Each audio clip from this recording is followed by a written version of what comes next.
Hi there, Janet Fritz here for Galaxy Girl Creations. Welcome to my channel. Welcome to Kit Conspiracy, and we are using the pirate themed kit from Cartabella. It is also Stretch the Sketch Day, and this is the sketch that we are using. So I am going to take that and make a double page out of it. I decided I have actually more photos for this page than I had planned on, or I thought I had, so I will be using some flip-flops, although I don't really show you on camera how to do that in order to accommodate my title and whatnot. I decided to go ahead and just use the flip-flops, and that's going to give me some room to do a bunch of writing. So this is the layout that's going to get the majority of the story about this pirate adventure that we went on. I think I have a little bit of it already told on the first two layouts that I did right after the trip, or maybe not right after, but I've done two other layouts besides in this series for this pirate trip. So I have a little bit on there. So I need to go back and read that and make sure I just don't rewrite the same thing. So I'm not going to do my journaling on camera either, but you will see that I'm going to have a spot for the journaling where the flip-flops are going. So I'm going to tell you right off, one of them is going in it's going to be over the right-hand photo of the left-hand page, and then it's also going to be over the right-hand photo of the right-hand page. And then when you flip it open, that's where you'll see the writing and the secondary photo. If you're not sure what a flip-flop is, I know that a bunch of companies have different names for them. That's the name that Close to My Heart used to use, but it's basically the little pocket pouch that has adhesive on it, so you stick your photo in whatever size you happen to be using. In this case, I'm using a 4x6. You peel the adhesive off and you stick it down on top of your other photo, and then you have a spot for two more photos, and they flip up or out on the outside of your page protector. So that's why you're not seeing it, is because I haven't put these pages in their page protectors yet. So you're not seeing the flip flap getting actually added to the page because it goes on the outside of the pocket. So here are the photos that I've got. I've got Sandy and MK in the bottom right hand corner. I've got the back of the ship and the tavern area and across from the ship in the museum. So it's all part of the display. I did cut my papers up and stretch them across two black pieces of cardstock, mostly because that cream colored one is what I was after to stretch, and I only have one sheet of it. So, and then I went ahead and cut up this Jolly Roger, or I don't think it's not a skull and crossbones. It's a skull with, actually it is crossbones. Actually, some of them have crossbones and some of them have swords. I'm not sure what the difference is in the name. I'm just going to call it a Jolly Roger. I don't know. Or a skull and crossbones, even though some of them have swords. Anyway, I cut a strip of that to go across the top of the left-hand page to match the 4x6 that I am including on the right-hand page, just to bring it across and make it look like it all fits together. I am also marrying up the two pages in the middle, so my black border is going to show around the outside edge of both pages, but not on the inside edge where the two pages meet. And I am going to use that 4x4 card that says Adventure Awaits, but I'm going to be adding some chipboard from Dusty Attic to it, so it is actually going to end up reading Pirate Adventure Awaits. And I really like the way that it turns out. I think it looks really cool. I'm also trying to figure out where to put these photos because I know I'm going to be using that flip-flop. I didn't really want to cover up the wording on the little tiny photo there, so I decided to put the one with all the ropes and the anchor where it might, a piece of it will be covered up by the flip-flop, and that's okay. It doesn't bother me. I did distress all my paper edges, so you see me there with my little desktop vacuum. I'll include a link down below for that to clean up all of the paper dandruff that gets all over my desk when I use my distress tool from MK's shop, Some Assemblage Required. And then I am going to go ahead and just split the difference on here. 3 photos more top heavy on the left and 3 photos more bottom heavy on the right. And I'm going to do a banner just like the sketch suggests, and that sketch is from scrapbook.com. It is, I think it's called something like a serendipity sketch or something. I'm not really 100% sure what that actually means, but that is what it said on it. So yeah, I'm hoping that maybe somebody knows what that means. So I am pulling out all of the little banner flags as best I can from all of the pieces. So I've got the stickers, I've got from the die cut pack, I've got them from one of the October afternoon packs, and I am just pulling all of those out so that I can use them, and then I'm adding in some papers, cutting apart some of the cut aparts that I know I'm not going to use. Yeah, mostly because I wanted the back side of the paper, and I think that's going to work. Says, I just decided to look up the sketch. It's Serendipity Sketch, July 2015. So it's from 2015. It's an old sketch, but you know, it's an oldie and a goodie all at the same time. While I work on doing my banners, I don't make you sit through all of the cutting up of all of the little pieces here, but I'm just cutting them into little fishtails at the bottom, and then I'm going to start placing them across my string. And that string is actually just like some cording that's from the dollar store, but you got to get it in the automotive section. So yeah, I have no idea, but it works. I am removing the stickiness off of the sticky ones because this sticker sheet is actually sticky and it wants to stick to everything. So I'm using a tool. It's a powder tool from Tailored Expressions. I love this powder tool. It is by far the best powder tool I've ever used, and I don't really have a link to Tailored Expressions or anything. Well, I could go find one, but it is their powder tool, and you can't get it on other websites that I have found. So, well, at least not on the ones that I frequent. Maybe Simon Says Stamps carries their stuff. I'm not really sure. I don't go there very often. So anyway, somebody at a crop had it. I saw it. She showed it to me, and I fell in love with it and had to get it. So there you have it. And it's a beautiful color too. So there's that. Okay, so just making more banner flag pieces. While I do that, I want to remind you there are a bunch of people playing along with Stretch the Sketch.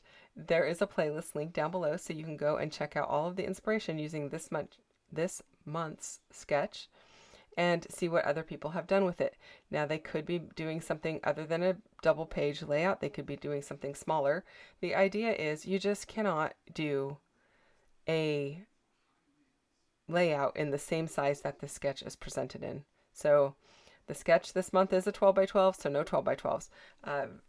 Once in a blue moon, I will include a sketch that is some other random size, like maybe an 9 by 12 or something like that, or even a card. And then we'll have to go and make something in a different size, and then you can make a 12 by 12 sketch if you want. So yeah, that's always a fun thing to play along with and see what you can make. So you can definitely go share those in my group if you are playing along with us, and check that out. And I know you really didn't get to see the sketch other than in this video, so I apologize for that. We kind of keep that a secret. Maybe I'll consider changing that. Let me know in the comments if you would like to start playing along with Stretch the Sketch, even if you are not somebody who does videos. You know, you can share on Facebook or Instagram still. So let me know if that's something that you're interested in. And I'm going to take it under advisement on whether we open it up to everyone to play along. Anyway, I am distressing all of these banner pieces, which took me a fair amount of time. So I'm not making you sit and watch. And I am sticking them together by using these sticky foam dots. And they're not super thick, which is great, but they are going to hold it in place. And since there's really only one point of contact with those being dots, I can kind of still twist them a little bit to give the right amount of swag to this. Swag, is that the right word? The swoosh, yeah. I don't even know if that's the right word, but to give it, you know, enough of a U shape to go on that piece of twine that I've got there. But it's also holding them together, so it's keeping them as one piece, which I absolutely love because it's so much work to try to get these all where you want them. And then once you've got them where you want them, it's a pain in the butt to go back and try to get them replaced in the same spot with adhesive, especially when a lot of them are layering over one another. So this is definitely helping. I will be running my twine through the one that has the loop in it, the tag one. And I do have glue underneath my twine, and my magnets are holding it down so that it can get set up. And I did have to peel one corner off to run it through there. And then I glued it right back down in the same spot. So you can't even tell that I had to do that. So that's something to think about if you've got things that have like tags that have holes, or bunting pieces that have holes in them or something like that, that you're hanging on a wire or a line, a twine or something like that. Don't forget to go ahead and weave it through there before you glue everything down. Yeah. I'm going to do the same process on the left or the right hand side that I'm doing here on the left hand side.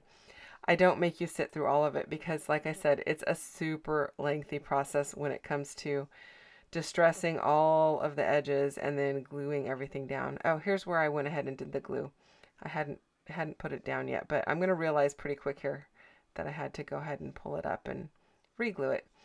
But yeah, it worked out really well.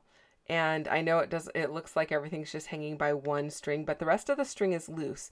Once the glue sets up, then I'll be able to tuck it all underneath my banner pieces. And I like that because it gives it a little bit of movement, and not all of my string is completely covered up, since all of my little banner flag things are so close together and overlapping. There would be really no point in putting any string except at the very ends otherwise, right?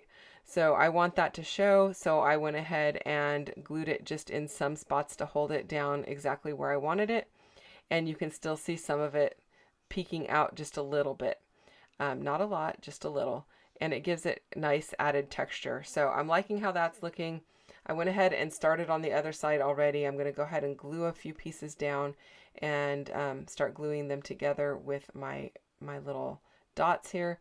And you can see I'm picking up a few at a time and adding the dots and then gluing them together and doing it that way. So that is the process that I've been using for this particular one. And this is not always how I do this, but it seemed to work well for this one. And then I'm going to do the same process with the string, only this time I did not forget to stick the string through the hole. I learned from my first mistake. And I'm going to just go ahead and glue everything down over on this page just to hold it in place. And then I am going to be adding additional embellishments so that it's going to, this is not all that's going on this layout. I decided to fussy cut out the pirate ship here with this title, which I'm not using this as the title, and I'm doing air quotes with my fingers here in case you couldn't see that. Pirates is not the title. It's going to be The Pirate Adventure Awaits. So here's where I decided to pull out the chipboard, and this was actually the first layout that I did with this collection, so that's why all of the chipboard is intact. I know you've seen me use it on the other two layouts, but this was the first one that was done. I think I mentioned on Wednesday that I'm kind of airing them on my channel in reverse order of how they were done, and that's mostly because I wanted to make sure I got Stretch the Sketch done first and foremost, because this is my own series, and I don't normally miss it, but I did miss it like once or twice earlier this year in 2026, and I was like, I'm not missing this again. I don't know what happened. Just, my brain is not, I don't know. I did take a little bit of a breather at the beginning of the year, so maybe that was it. I'm not really sure. And then I was traveling for some of that, so I wanted to make sure I didn't miss it, so I did it first, and then I wanted to make sure I was playing along with Iron Crafter, and so I did it second, and then I did Wednesday's layout third. Yeah, everything's backwards, you guys. It's backwards week, I guess. And then I'm going to my Nouveau Mousse, and I have two colors here. One is Cosmic Brown, I believe, and the other is Mustard Seed. They look identical to me. I mean, there's maybe just a fraction of a hair off in how light the orangey, or how orangey the color is, but they look almost identical and can be used interchangeably. I just basically was trying to see if they look the same over the chipboard without any gesso or anything behind them, and in fact they did. You can't even tell the difference. And then I went over it with a little bit of, I have some Silver Nouveau, I think it's called glitter paste. Is it glitter paste? I don't know. It might be glimmer paste or shimmer glitter gel or something. I don't know. It's been in my stash for a long time, and frankly, I was surprised that it wasn't dried up. So I pulled that out and added a little bit of that as well, just to give it a little bit of silver. And then I added some black over the parts that I felt should be black, and to kind of give it a little bit of an aged and weathered look. So I'm liking how this is looking and coming together. I really could have added some twine in the anchor. I was going to say arrow, but no, it's an anchor. But I didn't think to do that, but now that I'm looking at it, maybe I'll go back and do that. I don't know. It would go really well there. And then I did bring in 2 pieces of the flare from the October afternoon stuff, and I layered them up. One is layered with the treasure map that has the dagger in it, and the other is layered up on top of the sticker for the captain's wheel. And I'm going to use another bird because I like the birds. I don't know why. I think they look really cute, but he's going to sit on top of that captain's wheel, similar to how he did the other day, only that was a chipboard one. So yeah. And then I decided it needed a little bit more red kind of dispersed throughout here, so I went through and I tucked in a little bit of this red border, and I'm liking how that's looking. It's making me really happy. And that is it, you guys.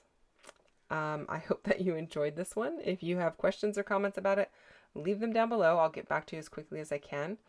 And don't forget to check out everyone else playing along with both Stretch the Sketch and Kit Conspiracy. And we do have a Facebook group for Kit Conspiracy. If you want to join us over there, you can share what you're making this week, even if it's not using the same kit we're using.